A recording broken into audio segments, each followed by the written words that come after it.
Hello dear aspirants, आप सबका स्वागत है सारथी इंस्टीट्यूट ऑफ लॉ के यूट्यूब चैनल पर। तो आज इस वीडियो के अंदर हम करेंगे आपका जो 2024 का आरजेएस का प्रीलिम्स का पेपर था उसका एनालिसिस।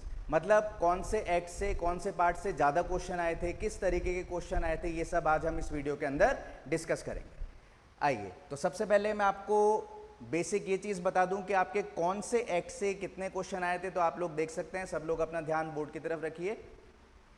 सीपीसी से आपके टोटल 14 क्वेश्चन आए थे। सबसे ज़्यादा पार्ट जो आपका आया था, आप सबको पता है प्रीलिम्स के अंदर आपके 100 क्वेश्चंस आते हैं। 100 में से 70 क्वेश्चंस आपके लॉ के होते हैं और 30 क्वेश्चंस आपके हिंदी और इंग्लिश लैंग्वेज के होते हैं। तो उन 70 क्वेश्चंस के अंदर से 14 क्वेश्चन आपके अकेले केवल सीपीसी के आए थे। देखिए कितना ज़्यादा वेटेज आया था आपका सीपीसी का 2024 के अंदर। देखिए आरजेएस के पेपर की एक खासियत है कि हर बार कुछ ना कुछ सरप्राइजिंग एलिमेंट उसके अंदर मिलता ही मिलता है। जैसे पहले कई बार क्या हुआ कि आपको पेपर के अंदर बहुत सारे एक साथ जजमेंट मिल गए। कई बार ऐसा हुआ कि एनआई एक्ट से इकट्ठे 5-6 क्वेश्चन पूछ लिए, जो अनएक्सपेक्टेड होता है। और इसी तरीके से इस बार जो पेपर था उससे एक सबसे पहले अनएक्सपेक्टेड चीज थी कि सीपीसी से बहुत ज्यादा क्वेश्चंस पूछे गए थे। क्लियर? चलिए आगे देखिए। सीपीसी से आपके 14 क्वेश्चंस हो गए 70 में से। कॉन्स्टिट्यूशन ऑफ इंडिया में से आपके 7 क्वेश्चंस पूछे गए थे। इसके बाद आपके सीआरपीसी के अंदर 10 क्वेश्चंस पूछे गए थे। इंडियन एविडेंस एक्ट में से 7 क्वेश्चंस। इंडियन पीनल कोड के अंदर से आपके 10 क्वेश्चंस पूछे गए थे। ट्रांसफर ऑफ प्रॉपर्टी एक्ट में से 3 questions only. Then Indian contract act. देखिए इंडियन कॉन्ट्रैक्ट एक्ट पूरी तरह माइनर में भी नहीं आता, एक तरीके से मेजर एक्ट ही माना जाता है, लेकिन उसमें से केवल एक क्वेश्चन पूछा गया था आपका आरजेएस प्रीलिम्स 2024 में। इसके बाद लिमिटेशन एक्ट से आपके 2 क्वेश्चंस पूछे गए थे। स्पेसिफिक रिलीफ एक्ट से 1 क्वेश्चन। राजस्थान रेंट कंट्रोल से 2 क्वेश्चन। जुवेनाइल जस्टिस एक्ट से भी 2 क्वेश्चन। एनआई एक्ट से सिर्फ 1 क्वेश्चन। कुछ साल पहले 2017-18 की बात है, उसके अंदर एनआई एक्ट से जजमेंट पूछे गए थे एक साथ 5 या 6। बहुत ज्यादा वेटेज आया था एनआई एक्ट जजमेंट का। अब यहां पे देखिए सिर्फ 1 क्वेश्चन पूछा गया है। प्रोबेशन ऑफ ऑफेंडर एक्ट से भी 1 क्वेश्चन। डोमेस्टिक वायलेंट एक्ट से 2 questions. Indecent representation of women बहुत छोटा सा एक्ट है ये, तो उसमें से भी 1 क्वेश्चन पूछा गया है।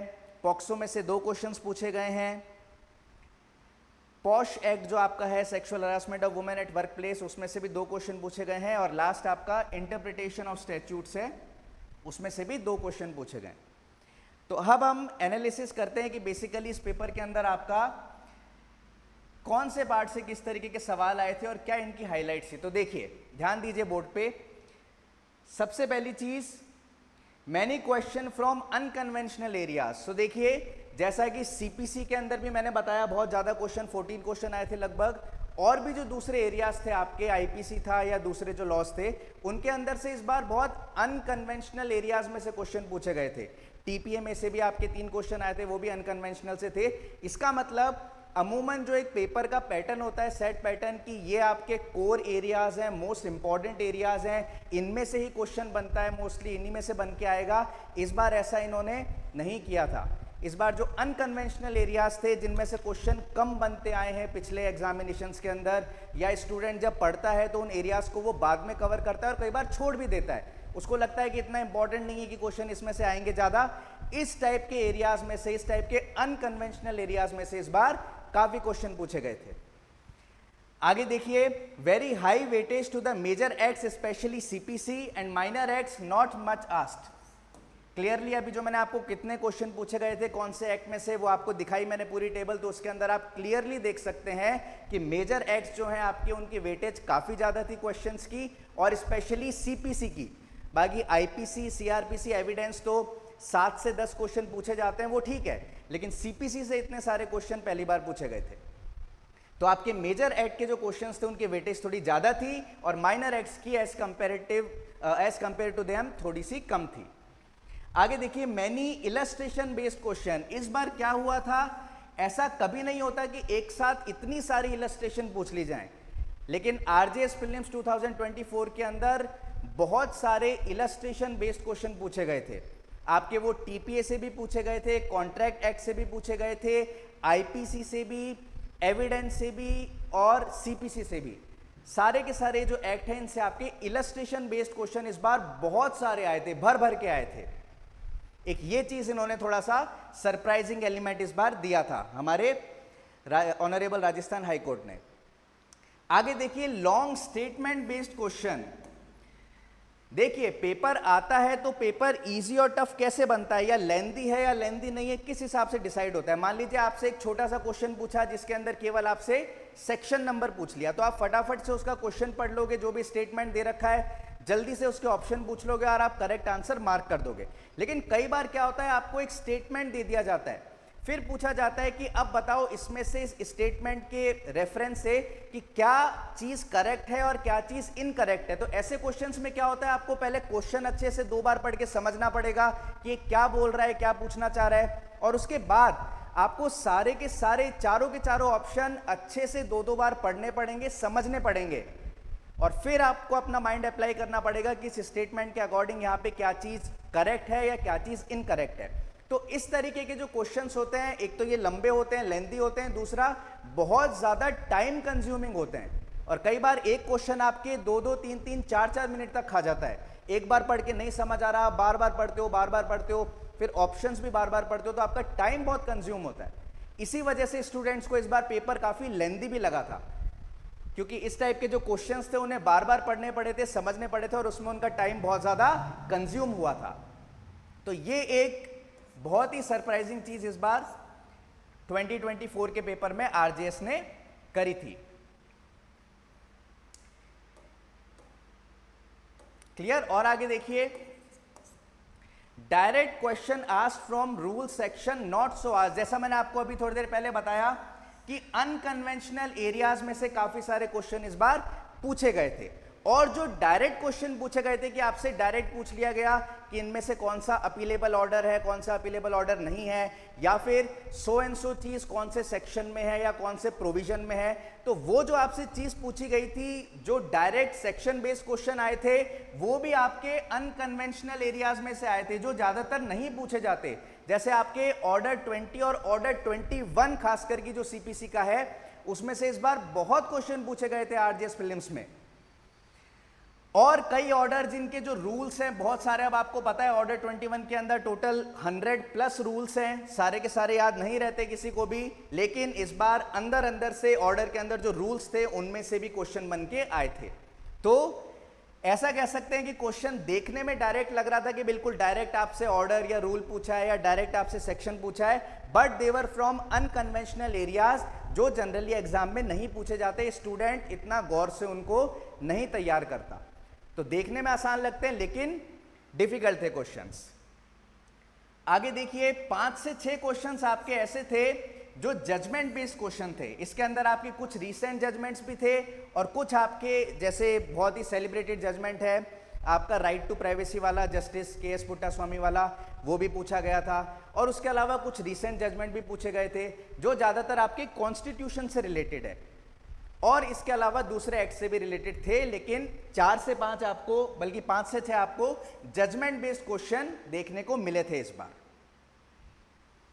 आगे देखिए, minor acts question from definition. देखिए ये बहुत इंपॉर्टेंट चीज, ये एक चीज है जो हमें आइडेंटिफाई करनी चाहिए। मैं आपको एक चीज यहां पे कह रहा हूं बहुत इंपॉर्टेंट, आपका जो जेजे एक्ट है, जेजे एक्ट में देखने में लगता है बहुत सारी डेफिनेशंस है, सारी याद करनी है क्या, ऐसे याद थोड़ी होती है, हम सबको देखने में ऐसा लगता है। लेकिन आरजेएस का ये पैटर्न रहा है कि जुवेनाइल जस्टिस एक्ट की डेफिनेशन के अंदर से प्रीलिम्स में भी और मेंस में भी हर बार क्वेश्चन पूछा जाता है। जुवेनाइल जस्टिस एक्ट जो है उसकी डेफिनेशंस हैं, उनमें से RJS prelims as well as mains के अंदर हर बार क्वेश्चन पूछा जाता है। तो आप लोग जेजे एक्ट की डेफिनेशंस को बिल्कुल मत छोड़ना, अच्छे से याद करना, प्रीलिम्स में भी और आगे फिर मेंस के अंदर भी। तो इस बार आपके डेफिनेशन बेस्ड या डेफिनेशन से रिलेटेड काफी क्वेश्चन पूछे गए थे माइनर एक्ट से। जैसे कि डायरेक्टली पूछ लिया कि आफ्टर केयर के अंदर जो एज है वो एज लिमिट कितनी है बच्चों की जो है, या फिर जैसे आपके पॉश एक्ट से रिलेटेड कुछ पूछ लिया कि डोमेस्टिक वर्कर की डेफिनेशन है, उस डेफिनेशन में क्या चीज इंक्लूड नहीं होगी, या फिर आपका आईआरडब्ल्यू से रिलेटेड है, ये भी डिस्ट्रीब्यूशन की डायरेक्टली आपसे पूछ ली थी डेफिनेशन के अंदर से। तो इस तरीके से माइनर एक्ट में आपके 6 से 7 क्वेश्चन डायरेक्टली डेफिनेशन से रिलेटेड आए थे। क्लियर। आगे देखिए, सीआरपीसी की हम बात करें तो ऑल्दो आपका बहुत इंपॉर्टेंट और मेजर एक्ट है, इसमें से भी आपके 8 से 10 क्वेश्चंस आए, लेकिन सीआरपीसी बहुत सिंपल आई थी। सीआरपीसी में कोई भी बहुत ज़्यादा इन डेप्थ चीज़ नहीं पूछी थी, बहुत ज़्यादा एनालिटिकल नहीं पूछा था। ऑलमोस्ट आधे से ज़्यादा आपके बिल्कुल डायरेक्ट सेक्शन बेस्ड क्वेश्चन थे, या फिर अगर दूसरी तरीके के भी थे तो बहुत ईजी थे। जैसे अरेस्ट बाय प्राइवेट पर्सन होता है, आपको पता है सेक्शन 43 ऑफ सीआरपीसी, तो वो किन टाइप के ऑफेंसेस में या किन सर्कमस्टांसेस में कर सकता है। तो उसका आंसर आपको पता है कि अगर ऑफेंस उसके प्रेजेंस में होता है और cognizable and non bailable offence है, तो इस तरीके का बिल्कुल सीधा क्वेश्चन। या फिर इन्वेस्टिगेशन से रिलेटेड आया था कि इन्वेस्टिगेशन कौन कर सकता है या कौन नहीं कर सकता, बिल्कुल स्ट्रेट क्वेश्चन। और कंपैरेटिवली आपका जो सीआरपीसी का पार्ट था वो इजी और डायरेक्ट क्वेश्चंस का आया था।